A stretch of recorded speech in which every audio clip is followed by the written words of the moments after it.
د افغانستان نه زړېدونکي او ښایسته سندرغاړې ښاپري نغمه چې څو کاله مخکې له خپل پخواني خاوند منګل سره د جدایي خبر خپور شو او د افغانستان دغو دواړو تکړه سندرغاړو له یو بل څخه طلاق واخیستل. نغمې له منګل څخه د طلاق نه وروسته د یو مفتي له زوی سره واده وکړ، خو نغمې ته د دغه مفتي له زوی سره هم واده واره ونه کړه او په ټولنیزو شبکو د مفتي له زوی څخه هم د نغمې د طلاق خبر خپور شو. خو اوس د میرمن نغمې او منګل د 20 کاله جدایي څخه وروسته یو ځل بیا ګډ تصویران خپاره شوي دي او سره لیکلي دي چې د افغانستان دغه ښایسته سندرغاړې ښاپري نغمې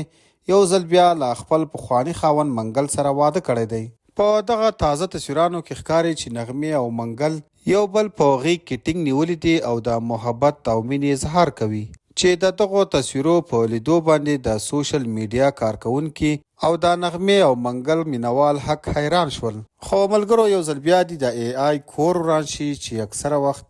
داسې تصویران او ویډیوګانې ایډیټ کوي او جنریټ کوي چې د هغو تصویرانو او ویډیوګانو په وجه باندې په سوشل میډیا باندې لوی جنجالونه او بحثونه کیږي. ملګرو لکه څنګه چې تاسو ته معلومه ده چې د ای آی یا آرټیفیشل انټیلیجنس دوران دی او دغه ټکنالوژي په وجه باندې په خلکو پسې ډېرې پروپاګنډې او غلطې ویډیوګانې جوړیږي. نو زموږ د پوره تحقیقات او معلوماتو په مطابق د سندرغاړې نغمې له استاد منګل سره دغه تصویران د ای آی ټکنالوژي په ترو جوړ شوي دي. د نغمې له منګل سره د بیا ځلې د واده هیڅ حقیقت نشته او د دوی دا ګډ تصویران چا په ای آی ټکنالوژي جوړ کړي.